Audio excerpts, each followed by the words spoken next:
Benvidos e benvidas a un novo webinario no que hoxe falaremos sobre como unha empresa tradicional pode levantar capital risco sen ser startup.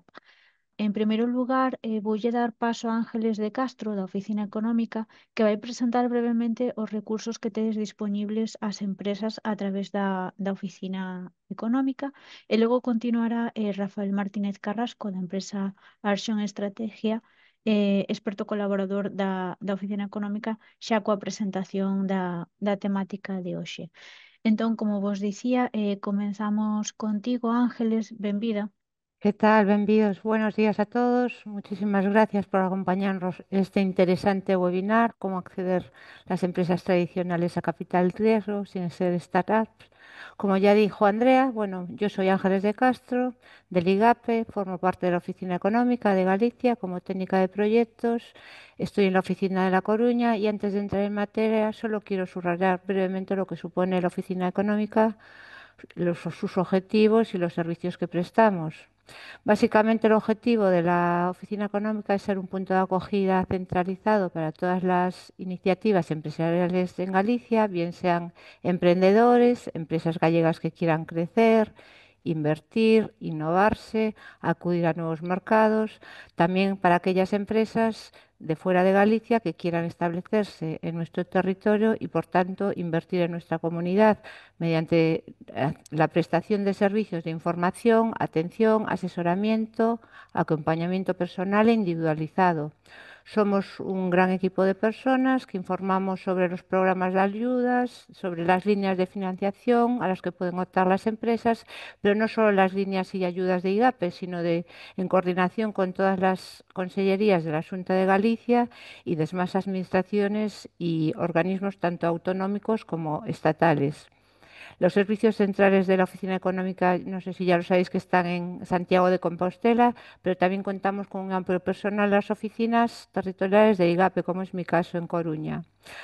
Bueno, además disponemos de más de 100 profesionales expertos, como es uno de ellos Rafael Martínez, que prestan servicios de asesoramiento gratuito, de forma gratuita durante 20 horas en diferentes ámbitos para todas las empresas, bien en un ámbito general para apoyar a proyectos que necesiten un plan individualizado de apoyo o bien en ámbitos más específicos como puede ser la energía, la innovación, la industria, la competitividad.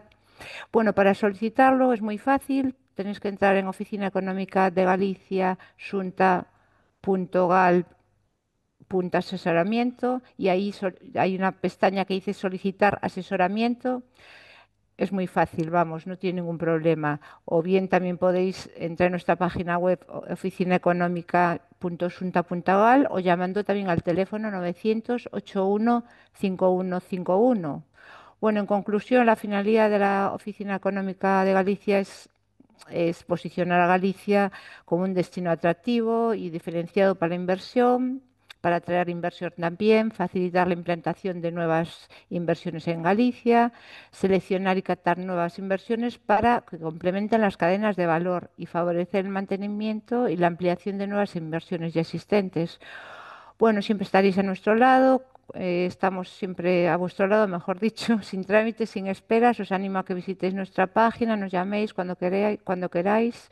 Y muchas gracias por escucharme. Ya sin más, doy paso a Rafael, colaborador de la Oficina Económica de Galicia, para que nos explique este interesante webinar. Muchas gracias.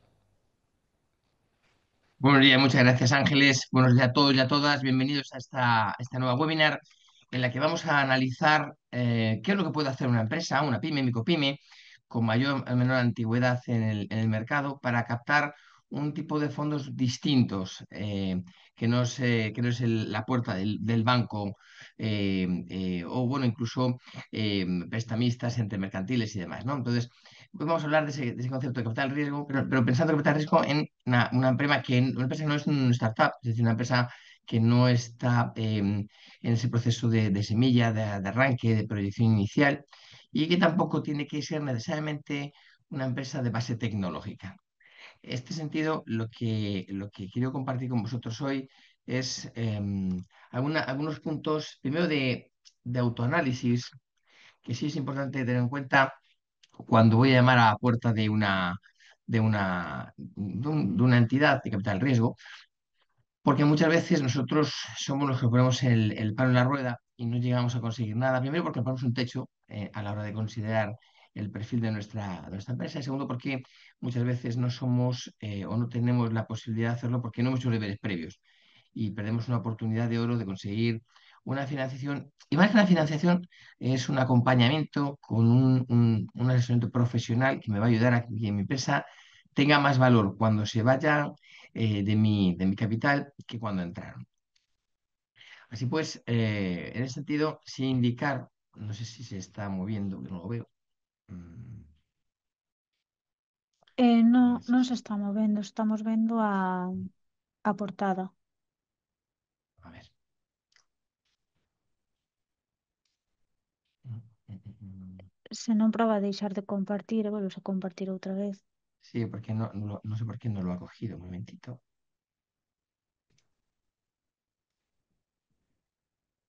¿Ahora? Ahora sí. Fantástico. Bien, perdonad.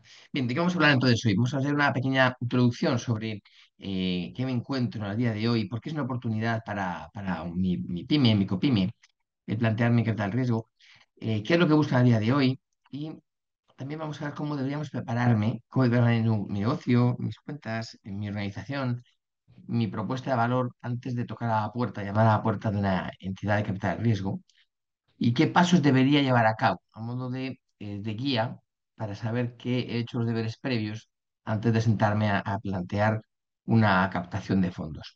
Por último, sí me gustaría unas recomendaciones finales sobre todo para una pyme no tecnológica y no startup, ¿de acuerdo? Y alguna referencia de éxito, aunque conoceréis unas cuantas, pero bueno, yo quería, me paré en dos, una empresa por su antigüedad que fue capaz de reenfocarse y captar fondos y otra empresa por no llevar mucho tiempo en el mercado en realidad, pero también resultar atractivos y ver cómo cada uno de ellos utilizan pues sus armas para captar esos fondos, en algún caso parecidas y en otro caso pues distintas. Muy bien. Sobre el tema de la situación donde nos encontramos y por qué ahora mismo creemos que puede ser una opción interesante captar riesgo. Pues, en primer lugar, los fondos se han dado cuenta que, sobre todo en Galicia, el porcentaje mayoritario son de empresas pyme y micropymes, de las cuales la mayoría son familiares, y que tienen un acceso limitado a la financiación. Y por ello es un, digamos, un público objetivo donde pueden trasladar esos fondos que captan de sus inversores. Por lo tanto, los fondos de inversión empiezan a estar más interesados que antes en esa tipología de empresas. Es decir, antes estaban muy centrados en la empresa base tecnológica, empresas semilla, y ahora se plantean pues, un espectro de inversión muchísimo más amplio.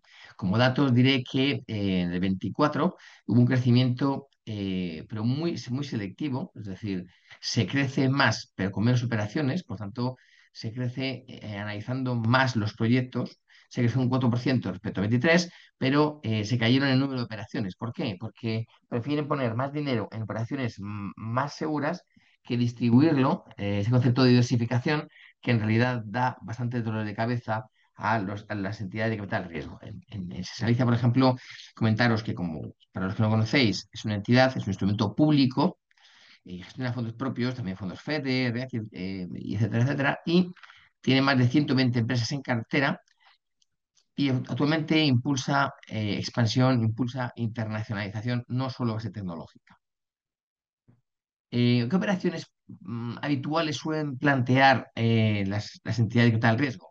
Bueno, hay un abanico muy amplio, pero sobre todo nos centramos en las más habituales, en las mixtas, donde se combina un préstamo participativo, es decir, que de alguna manera está vinculado a su retribución, a los rendimientos, al menos en la parte fija, en la parte variable, y participar en el capital. Y luego una operación temporal con cláusula de recompra. Es decir, llego para irme durante un tiempo con un compromiso de ejecución, con un plan que voy a verificar que se ponga en marcha y cuando el plan sea cumplido me voy. Y la ventaja es que dejo valor añadido como consecuencia de ese salto cualitativo, la gestión, esa profesionalización y la ejecución de un plan que sobre todo beneficia a la empresa sobre la que entra el capital riesgo. Por tanto, ¿de qué estamos hablando? Hablamos de una estrategia de inversión y de captación de fondos, tanto para de manera directa o indirecta para empresas, y creo que hace es maximizar la capacidad de valorar la empresa, de crecer, de aportar valor, tanto en la gestión como en su asesoramiento profesional vertical, incluso en apoyo en la reorganización interna, y que, por supuesto, no olvidemos que tienen un objetivo de rentabilidad también de cara a sus participados, ¿no? Toman participaciones temporales normalmente, es decir, no entran para quedarse, pero sí está claro que en mi casa llega alguien que no conozco y que empieza a plantear cosas porque tiene capacidad y voz, y yo no sé si estoy preparado para esto. Es una primera reflexión que tengo que plantearme. Yo quiero dinero o acepto que alguien me diga, debería mejorar esta forma de gestionar, la forma de gestionar tu expansión, de monitorizar tus rentabilidades, de controlar tu eficiencia, de revisar tus pricing. Bueno, hay cosas que a lo mejor no me apetece que me digan, ¿no? Entonces, es un punto que tendría que reflexionar antes de plantearme si es adecuado si compro una entidad de capital riesgo en mi casa.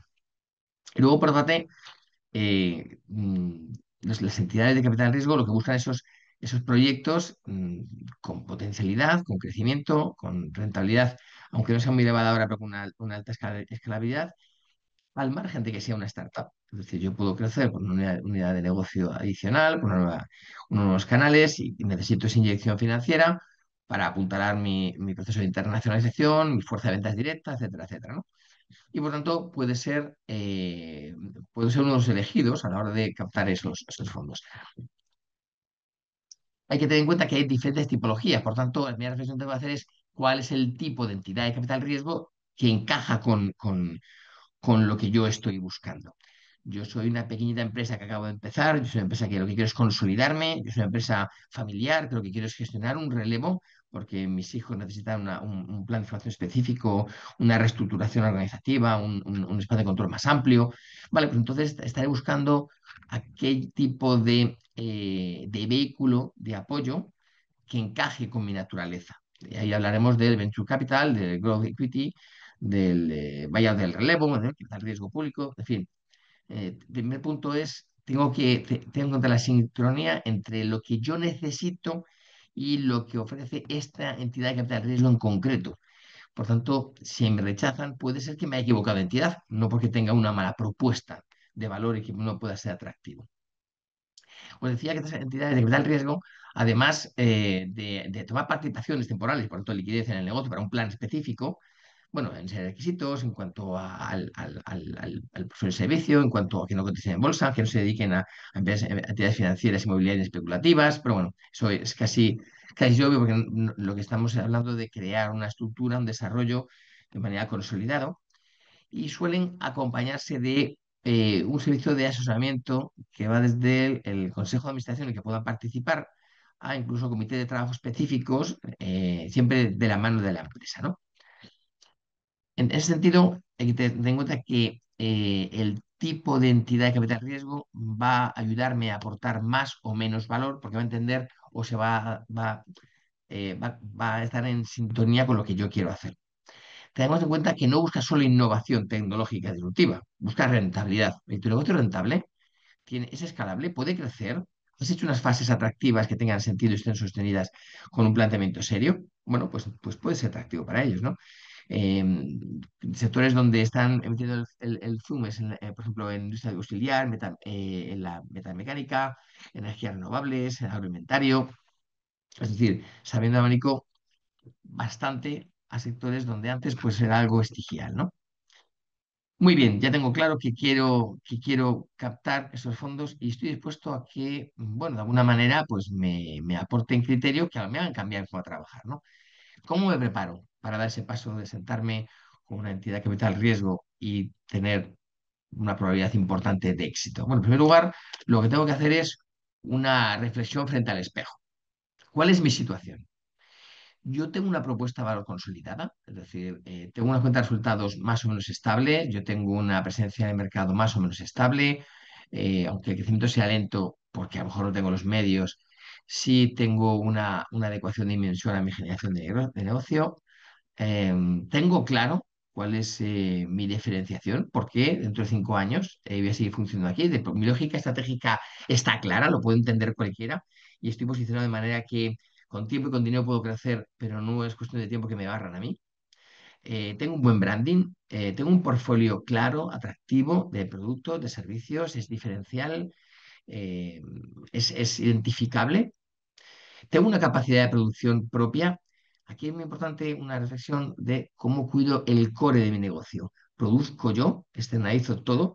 Es verdad que cuando yo externalizo, me encuentro en un escenario de poder bajar costes, de flexibilizar, perdón, mi capacidad adaptándome a la demanda, pero también es cierto que pierdo esa diferenciación, la capacidad de hacerme diferente, porque en realidad yo lo que hago es comercializar y luego externalizo pues, mis operaciones, ¿no?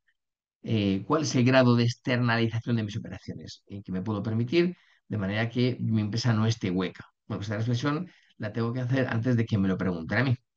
Y una vez que me he mirado ante el espejo, la siguiente reflexión que tengo que hacer es, oye, yo soy atractivo, yo realmente molo para una entidad que me da riesgo. Cuéntame tu trayectoria, cuéntame tu historia, háblame de tu estabilidad operativa, qué márgenes razonables manejas. ¿Tienes un EBITDA atractivo? Atractivo va a depender lógicamente del análisis sectorial, pero un 10, un 15, hay quien habla del 25 según entidad. Lo que está claro es que aquí tenemos un primer problema, porque muchas veces mi empresa, cuando empieza a ganar dinero, alguien me dice, oye, pues bájate los beneficios porque va a pagar muchos impuestos sobre sociedades. Y entonces hago un ajuste, cosa que no debería hacer, pero lo hago porque tributo menos. Muy bien, pero cuando yo presento mi tarjeta de visita, que es mi balance y mi PIG, doy una foto regular tirando a mal. Por tanto, no tengo unos márgenes razonables sectoriales y por tanto me pueden descartar porque vemos que no tienes la eficiencia suficiente. Estás muy lejos de ser atractivo, ¿no? Pero yo mismo me puse el palo en la rueda. Tengo potencial de crecimiento, puedo crecer, hay nuevos mercados, nuevos productos, nuevos canales, tengo la posibilidad de innovar, de hacer cosas distintas, de trabajar más distintas, de encontrar un nicho que nadie usa, utiliza y potencia. ¿Qué puedo hacer? Estoy donde estoy y estoy llamado a tener un segmento cada vez más reducido. ¿Cuál es mi situación? Y luego, ¿quiénes somos? Tengo un equipo preparado, comprometido. Hay un serio problema, no sé si lo compartís, pero un serio problema con la captación de talento, la retención de talento, la gestión de personal. En la mayoría de los sectores que yo conozco me dicen lo mismo, es que es muy difícil encontrar gente, es muy difícil encontrar profesionales, es muy difícil mantenerlos, es muy difícil la gestión que lo hace en gran medida diferente de una empresa a otra, que es las personas, ¿no? ¿Cuál es el equipo directivo? ¿Quién dirige todo esto? ¿Qué ha hecho hasta ahora? ¿Qué imagen, qué estela ha dejado en el mercado? ¿Vale? Y por último, lo pongo en negrita, el control financiero y contable riguroso. ¿Por qué?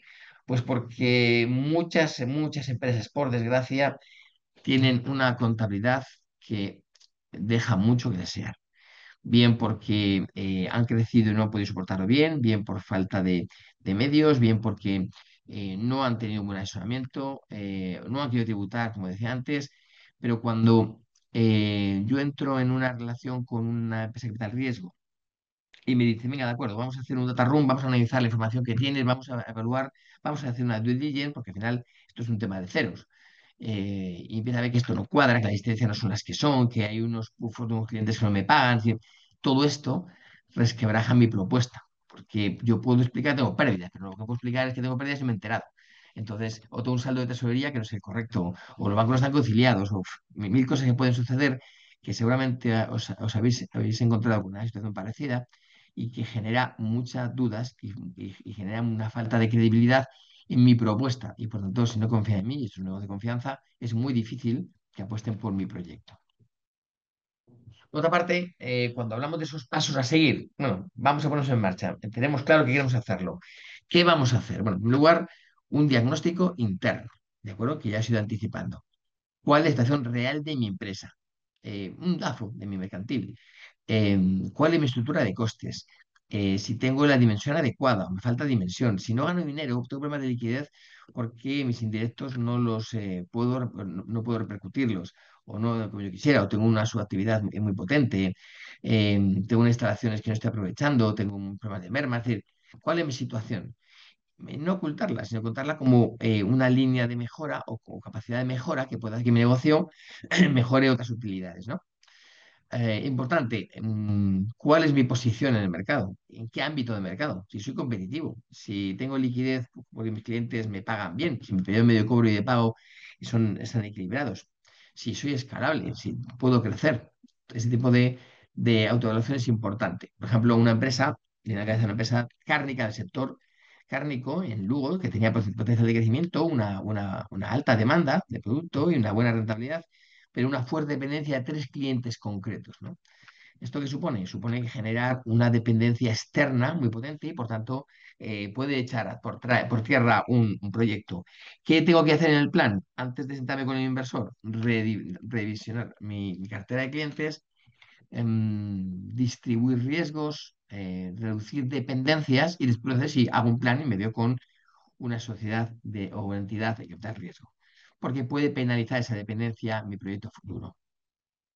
Segundo, en mi plan estratégico con un concepto de retorno. La mayor garantía de una inversión es su destino. ¿Para qué lo quieres? Tengo que tener claro, si yo le pido una cantidad, ¿para qué es? ¿Qué voy a conseguir? ¿Y en qué plazo va a ser rentable esta inversión? Me tengo que hacer yo los deberes, es decir, ¿qué tengo que saber? Voy a incrementar mi producción en tanto, voy a mis mercados, voy a reducir costes, voy a desarrollar un nuevo prototipo, voy a vender en un sector que me están pidiendo un tipo de producción distinta, un producto distinto, una composición pues yo qué sé, de materia prima distinta. Si estoy en el sector del plástico, pues que tenga más proporción de plástico reciclado que plástico virgen, bueno, lo que sea, pero tiene que tener una lógica, un destino y una redención de esta inversión, ¿vale? Un payback adecuado. Tengo que hacer mis escenarios financieros, un optimista, un conservador, pesimista y uno base, a partir de los cuales yo me voy a mover y pintaré mis líneas rojas. Y muy importante saber cuál va a ser ese retorno esperado. Normalmente se habla, dado que no cotizamos en bolsa y si lo fuéramos no podríamos entrar en entidad de capital riesgo, salvo que estemos en el MAP, bueno, en el micropymes, normalmente indicadores que vamos a tener que trabajar, pues el multiplicador de Levita, ¿no? Normalmente del 5 a 7 por Levita, o el free cash flow, es decir, cuál es la tesorería, posición de tesorería que me queda al final del periodo, y de alguna manera cada euro que yo solicito tiene que estar correlacionado a unas acciones concretas, ¿no? Por ejemplo, una conservera que solicitó una financiación a través de una entidad de capital riesgo, concretarlo en un préstamo participativo para un plan de internacionalización para algunos países de Europa. Hablaba de 800.000 euros, pero en concreto era para un proceso de adaptación de etiquetado, reforzar el equipo comercial, fuerza de ventas directa, contratar a una consultora exportadora, participar en un calendario de ferias. Es decir, tiene que estar muy claro porque genera confianza y sobre todo sabemos lo que tenemos entre manos. Tercero, un cuaderno de venta profesional. ¿Esto qué es? Tu carta de presentación. Esto es tu currículum ante la entidad de capital riesgo. Tienes que convencer a tus inversores de que tu empresa es caballo ganador, es atractivo. ¿Qué debe incluir ese cuaderno? Pues el relato de tu empresa, la historia, quién lo montó, cuándo se montó, qué hace, qué productos, posicionamiento, quién lo dirige, cuál es el patrimonio, clientes, proveedores, canales y al menos una foto de los últimos 3 años. Me refiero a volumen de facturación, la levita, la deuda, el margen bruto, el margen de contribución. Según el tipo de negocio, tiene sentido hablar pues, de un margen bruto o de un margen de contribución. Por ejemplo, si yo tengo tiendas, es muy lógico hablar de margen de contribución para ver cuánto me genera mi margen perdón, por tienda, margen de contribución, y se aporta a mi estructura de negocio. Por tanto, si a más tiendas puedo encontrar un punto de equilibrio o puedo encontrar un EBITDA mucho más atractivo, tiene sentido ese crecimiento. Necesidades de financiación. ¿Para qué lo quiero? Como decíamos, ¿no? Y un plan financiero que permita asumir la evolución de esa financiación y a generar beneficios correspondientes a lo que yo espero invertir. Recomendación, diseño claro, que sea sencillo de entender. No es un examen de finanzas. Por tanto, tiene que ser un lenguaje razonablemente técnico, riguroso, pero que quede claro. Y añade anexos, desarrollos, estudios, informe de mercado, estimaciones, todo lo que haga falta. Y pregúntate qué pueden reclamarte, pedirte de explicación. Pues, ¿quién dirige esto? ¿Qué plan B tenemos? ¿Qué plan de contingencia si esto sale mal? Si hay conflictos internos en la empresa, si hay alguna situación complicada, contingencia con clientes o proveedores, si hay una reclamación, algún tipo de pleito con la administración, etcétera, etcétera. Documento, no más de 25 páginas. Si no sé hacerlo, no sé resumirlo, pues contrátalo, pero lo importante es que hagas un documento que sea atractivo, ¿de acuerdo? Otro punto importante, gobierno corporativo mínimo. ¿Esto qué es? Bueno, esto es, en definitiva, quién está al mando, quién está en el puente del barco. Es muy importante decidir quién hace qué cosas, decidir qué va a hacer cuando el fondo se incorpore y quiera estar en el cuadro de mando. ¿Le dejan entrar en el puente o no le dejan entrar en el puente? Importante cómo va a establecer un sistema de seguimiento, qué tipo de y con qué frecuencia hay esas reuniones y para qué nivel, qué sistema de control de gestión tengo, cuáles son los KPIs o indicadores, presupuestos, sistema de reporting, si tengo una figura de consejo de administración o una especie de consejo de familia, valorar un consejo o un equipo asesor que me acompañe en el proceso y que apuntale esa relación que voy a tener con el fondo, o el fondo o la entidad de capital riesgo que sea, porque muchas veces yo me encuentro cómodo o cómoda en esa interlocución, pero puedo tener a alguien que me acompañe y que sea alguien más de mi equipo en las relaciones con el fondo, ¿no? Importante, transparencia y responsabilidad social. Estatutos claros, retribución al personal vinculado claro, operaciones socio-sociedad bien claras, las mínimas posibles, también os digo, y una estructura societaria claramente identificada, contratos soportados y validados correctamente, es decir, que puedan asumir una due diligence sin desconfianza por parte de la entidad de capital riesgo. Y yo insisto en la idea de que no lo hagamos solos, es decir, yo no tengo por qué saberlo, yo tengo una idea de negocio muy buena, creo que tengo potencial. Primero, ayúdame a evaluar si tengo ese potencial. Dos, ayúdame a sentarme con esas entidades y encontrar un planteamiento de escalada, un planteamiento de crecimiento, para valorar la empresa, qué puedo plantear. ¿Lo puedo hacer solo? Sí, lo puedes hacer solo. ¿Te puede salir bien? Sí, te puede salir bien, pero también hay varios errores que quiero poner en manifiesto. Primero, yo estoy enamorado de mi empresa, por tanto, seguramente no pondré un valor atractivo. Tengo que poner un valor que tenga sentido. No entender el pacto de socios y por tanto perder el control. Tengo que saber lo que firmo, lo que acepto, las cláusulas que fijan la relación con mi nuevo socio. Puedo quedarme en minoría y no pintar nada y no lo tengo previsto. Entonces es importante también saber cuál va a ser esa relación, ese pacto de socios y tener claro con qué fondos debería hablar para que estemos en sintonía. Yo no soy tecnológica, pues no te vayas a fondos tecnológicos, no tiene sentido. ¿De acuerdo? Por, a modo de resumen, me quería comentar pues 10 claves, 10 10 actuaciones que debo tener presente a modo de checklist para ponerme en marcha. En primer lugar, podemos y debemos demostrar rentabilidad, no necesariamente innovación, rentabilidad. Si mi negocio no es disruptivo, pero genera beneficios, pues ¿por qué no? A ver qué vida tenemos, a ver qué margen bruto tenemos y qué evolución tenemos, más allá de una venta de un activo puntual. Primero. Dos, facilitar estabilidad y trayectoria. Es un argumento muy potente la prueba del tiempo que llevas en el mercado. Una empresa que lleva 20 años en el mercado sabe lo que está haciendo. Será opinable, será mejorable, pero sabe lo que está haciendo. Además, hay muchos estudios que dicen que las empresas de largo plazo lo que tienen es una capacidad de adaptación a los problemas, incluso en el futuro, que les cuesta mucho a la empresa que va a empezar. Por tanto, si yo tengo muchos años, aunque me ha costado crecer, es un argumento muy bueno que debería potenciar. Tengo unos procesos afinados, tengo una experiencia en el sector, me conocen los clientes, los proveedores, en fin, tengo mucho a favor, ¿no? Tercero, presentar un plan de crecimiento. No se financian agujeros, ni se financian deudas, ni financian ineficiencias, se financia crecimiento. Que sea atractivo. ¿Qué vas a hacer a 5 años? ¿Con qué máquina vas a crecer? ¿Qué producción? ¿Qué zona geográfica? ¿Con qué equipo? ¿Quién lo hace todo esto? ¿Cuál es la proyección? ¿Cuánto voy a generar por cada euro yo como entidad de capital riesgo? ¿Cuánto voy a obtener? Porque yo a mi vez tengo inversores y tengo que dar explicaciones, ¿no? Otra cosa son las capital riesgo regionales, que como puede ser Galicia, que tiene otros parámetros, pero otras entidades de capital riesgo tienen inversores que han captado y que tendrán responsabilidades sobre qué hacen con el dinero para qué y en qué empresa lo destinan, ¿no? Preparar ese cuaderno de venta profesional, no basta un PowerPoint, ¿de acuerdo? Es un dossier que explique bien tu negocio, tu estructura societaria, equipo, el histórico, tu recorrido, tu relato, dónde tienes que llegar y cuánto vale cada euro que van a aportar y qué lo que va a convertir.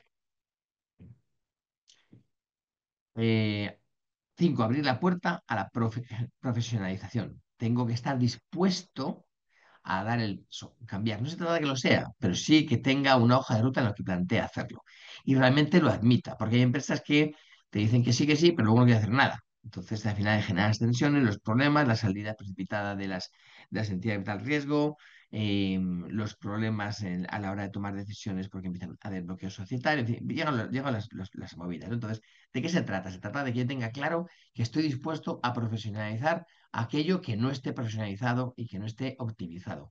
Forma parte del beneficio de incorporar una sociedad de capital riesgo en mi empresa. Pero evidentemente yo tengo que estar dispuesto a cambiar cosas en mi casa, pero durante un tiempo tengo que pensar cómo tengo que mejorar. Tengo que estar dispuesto a ese cambio, ¿no? Escoger bien el tipo de inversor, lo he dicho. Es decir, una cosa que sea un fondo de expansión, otra cosa que sea un family office, ya sea gallego o nacional, esté dispuesto a una gestión más territorial, como puede ser Galicia o se diga, etcétera, etcétera. Ser transparente, ser claro, que pueda asumir una revisión legal. ¿De acuerdo? No ocultemos deuda, no ocultemos litigios, no pongamos testaferros, en ese de cosas que eh, son obvias, pero muchas veces no los encontramos. Por tanto, hace falta que exista transparencia contable, que refleje la realidad, que haya una transparencia jurídica, que haya una gestión reordenada antes de abrir el capital a un tercero y hacer una valoración razonable. La empresa vale lo que vale, no lo que tú quieres. Yo también quiero un Ferrari, pero no puedo tener un Ferrari. Entonces tengo que pensar qué me puedo permitir, ¿no? Entonces tengo que ver cuánto vale mi empresa. No en números idílicos, sino en reales. Entonces, en este escenario, el fondo lo que quieren es ver un proyecto realista con un entorno asumible que sea real. Bueno, pues ¿cuánto vale? Pues lo que hago es aplicar diferentes métodos, me quedo con un valor marco y me siento a hablar con ellos a ver qué opciones tenemos y qué tipo de financiación o aportaciones podemos recibir. Tener claro que estoy dispuesto a ceder. ¿Acepto un socio minoritario? ¿Acepto establecer un consejo de administración donde existe la figura de un consejero dominical? ¿Qué puedo asumir? ¿Qué tipo de decisiones estoy dispuesto a adoptar? ¿Qué quiero proteger?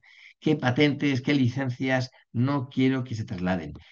¿Cuál va a ser los puntos críticos para diseñar ese pacto de socios con el que yo me voy a entender con la entidad de capital riesgo? Y por último, yo os aconsejo que os acompañéis de un asesor o asesora que tenga experiencia en el proyecto, que haya hecho más cosas como estas, porque aquí la experiencia más que nunca es un grado que ayuda a ver la documentación, que ayuda a negociar, que ayuda a buscar un inversor más afín a lo que vosotros estáis buscando y que tenga sentido, ¿de acuerdo? Y, y es un proceso, pero un proceso que desde el momento en que empecé a hacer autocrítica, una autodiagnosis y a corregir cosas, ya estoy ganando. Ya estoy ganando. Aunque el objetivo, lógicamente, es captar fondos para mi capital o esa financiación mixta de la que habíamos hablado antes. Por último, comentaros algún que otro caso real. Me fui a dos casos reales. Uno de ellos, los dos, yo los conocéis, es el Pulpo, empezó en 2016, es decir, no lleva demasiado tiempo en el mercado, compró, es verdad, la marca Nanos y lo incorporó, pero es una empresa en la que Entroses Galicia no es una empresa TIC, no es una empresa startup en realidad, es una empresa que llevaba un crecimiento sostenido, sólido, en un concepto de producción de proximidad gallega, tiene sede de 2024 en Bergondo, presencia internacional, potencial de crecimiento internacional, crecimiento en producción, plan de expansión, modernización, por tanto, tiene muchos ingredientes atractivos y eso fue la clave de éxito para que se Galicia, entre otras cosas, apostase por ellos. Otra empresa, por irme a un sector distinto, diferente, es el Grupo Marsans, de revestimientos para automoción, lleva funcionando desde los años 90 y se le apoyó también para un proceso de internacionalización y modernización de procesos. ¿En qué se basó Marsan en la negociación? Pues más de 30 años en el sector, que es algo muy sólido, presencia internacional, potencial crecimiento con unos planes de expansión muy atractivos y ahí consiguió ese apoyo internacional, ¿no? Pero institucional. Por último, a modo de corolario importante o recomendación, yo me atrevería a deciros transparencia, importante mantener una contabilidad clara y actualizada que refleje la realidad. No los tropemos por ahí, porque igual pueden enamorarse de nuestro proyecto y cuando ven nuestros números genera desconfianza de lo que hemos estado haciendo hasta ahora. Dos, profesionalización. Estar dispuestos a mejorar de manera constante al nivel que me exija, porque la entidad de capital riesgo me va a ayudar a ser una mejor empresa y unos mejores gestores. Entonces, ese reto hay que estar dispuesto a adoptarlo, a asumirlo como propio. Tiene mucho beneficio, pero también es un esfuerzo importantísimo y a lo mejor no estoy dispuesto o no es el momento adecuado para meterme en ese charco, porque tengo otros problemas, ¿no? Tercero, asesoramiento, contar con apoyo. Importante, sobre todo en proyectos de cierta envergadura, donde al final tengo que investigar, tengo que negociar, tengo que analizar y tengo que hacer un trabajo muy amplio y muy transversal, que exija un plan claro, un proyecto claro, unos objetivos claros y determinar el destino de los fondos. La garantía del proyecto es su fin, su destino. Por lo tanto, captar esos fondos de tal riesgo no es suerte ni es marketing. ¿De acuerdo? Es un trabajo de preparación de una potencialidad real que sepa contarlo y preparar por dentro y por fuera la visión de mi empresa. Y por mi parte, en principio, nada más. Eh, Estoy a vuestra disposición para cualquier consulta que necesitéis.